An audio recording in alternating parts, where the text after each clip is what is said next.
Hey guys, it is, well, I'm not sure what the date is. I think it's April 7th. Anyway, I wanted to use this video today to go over quickly assignment number 2. There are a couple of you who haven't turned that in yet. Get that in as soon as possible so you can get credit for it. It's also going to help you learn the material for the test. So the last assignment was give me the 5 types of contracts that have to be in writing under the statute of frauds in order to be enforceable, and to give me examples of each one of those. The first contract that has to be in writing is a contract for the sale of any interest in real estate. Okay, so you sell your home, you sell a piece of property.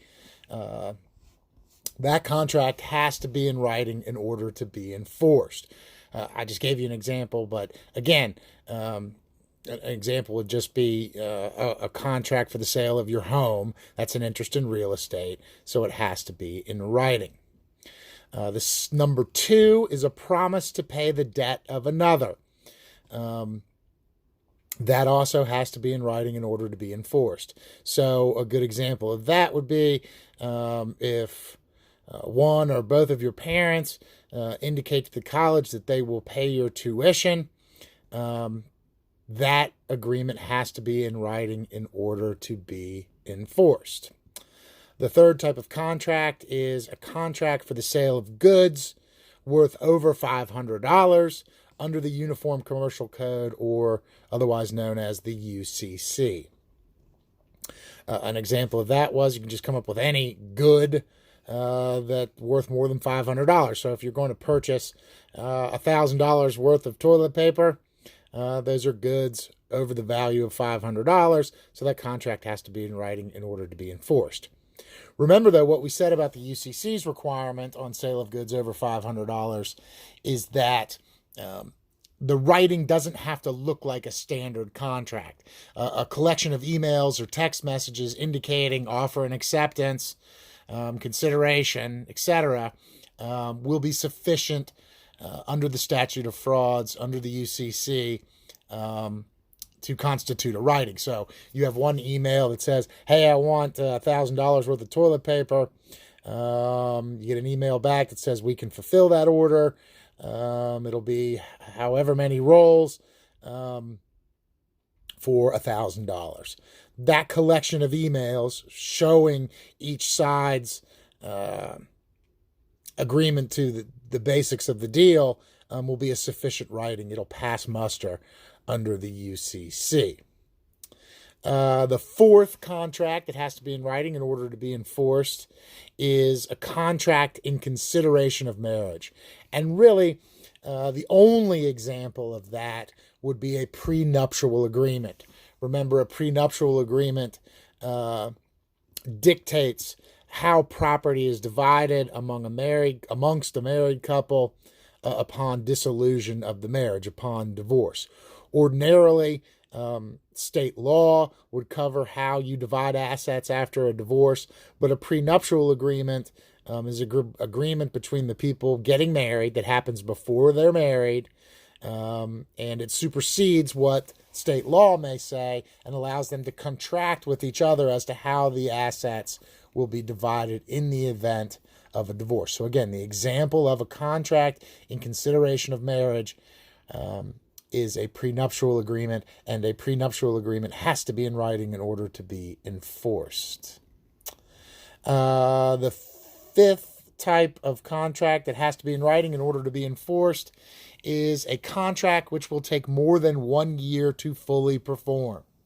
So if by the very terms of the contract, it is absolutely going to take more than 1 year to fully perform, to fully do everything that has to be done under the contract, then that contract has to be in writing. An example of that would be a 5-year lease, a 5-year employment contract, anything over a year. Now, as I pointed out in the last lecture, well, actually 2 lectures ago, if it is possible, however unlikely, but if possible, that the contract could be fully performed within 1 year, then it doesn't have to be in writing. So let's say an employment contract that says you will work for such and such a store as long as the store remains open. Well, because there's a possibility the store will not remain open within 1 year, that contract doesn't need to be in writing in order to be enforced. All right. So what I want you to do is make sure your answers in that assignment are correct, and that you're able to give an example, because you will see some statute of frauds questions on the test.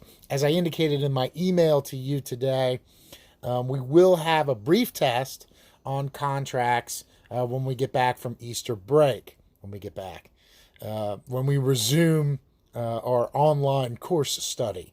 We will have a brief test on contracts. Like I just said, it will be brief. It'll just be the material that is covered in the lectures and the assignments. You have everything you need to get all these questions answered correctly. If you need to go back and watch the videos, obviously you can do that.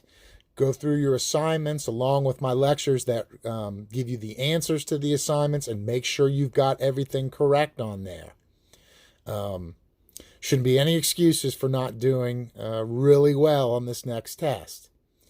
And we'll probably just have one more test after that.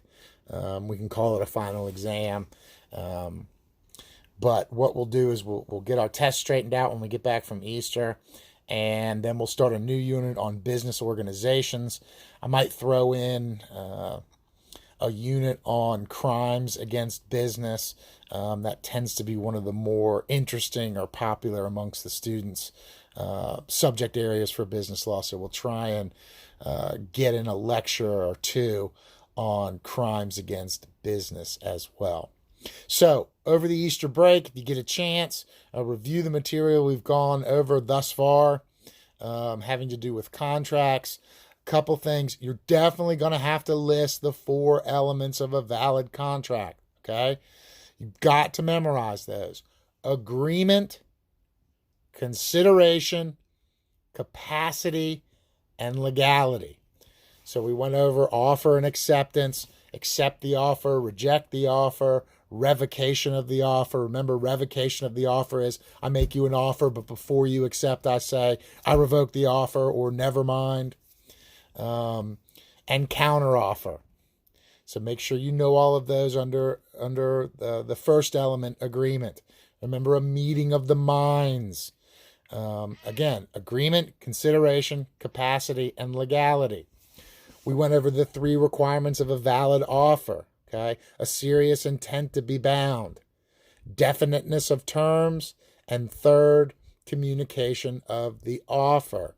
You'll definitely see a question on an offer that's not communicated. And the only example that I know to give you of that is the reward for the lost cat. Somebody returns the cat, but they didn't know about the reward, and therefore the offer was never communicated to them, and there's not a contract. Capacity. Remember, voidable contracts with a minor, voidable contracts with somebody who's intoxicated, voidable contracts with somebody who is mentally incapacitated, unless it's a situation where the person has been adjudicated mentally incompetent, in which case the contract is void. Consideration. We talked about the consideration can be agreeing to do something you're not otherwise obligated to do, not doing something that you have a right to do. Obviously, money, oftentimes goods, make up consideration. You'll definitely see questions asking you to identify the consideration in each contract. Some of you all struggle with that a little bit. Remember, the answer to the question is in the question. I'm just asking you to tell me what each side is bringing to the table. If Richie agrees to sell his car to Colin for $500 and I ask you to identify the consideration, Richie's consideration is the car, Colin's consideration is the $500. Okay, it's as simple as that.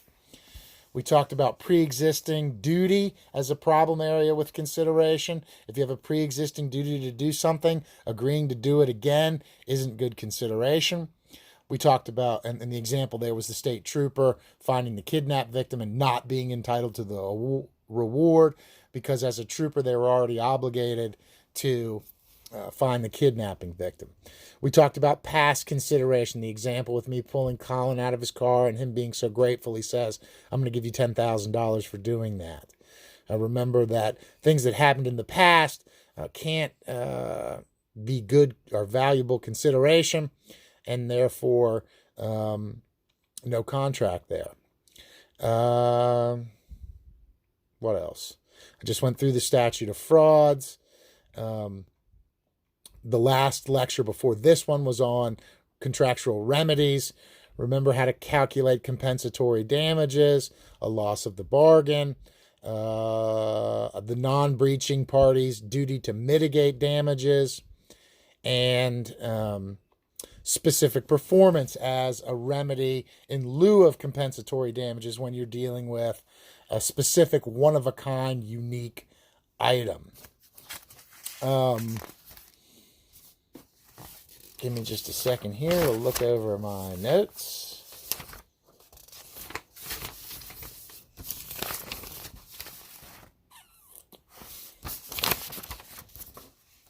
Remember, adequacy of consideration. Courts won't look at adequacy of considerations. They're not going to get you out of a bad deal.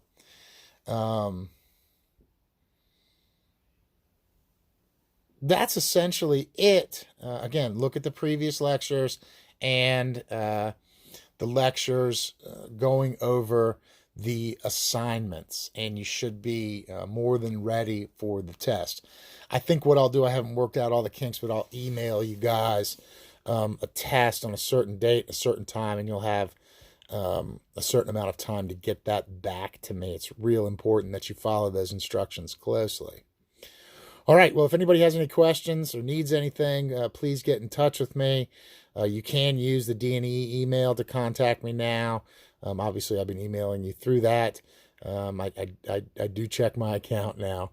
If you're using my old Gmail account, it's not old. If you're using my Gmail account, that's fine too. I check them both several times a day.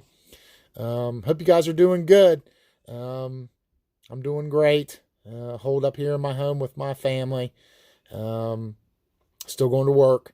But I have been able to work from home a little bit, but we're still having court from time to time, as is necessary. Again, I hope you guys are all doing good. Let me know if you need anything, have any questions or concerns, and thanks, guys. Talk to you soon. Bye-bye.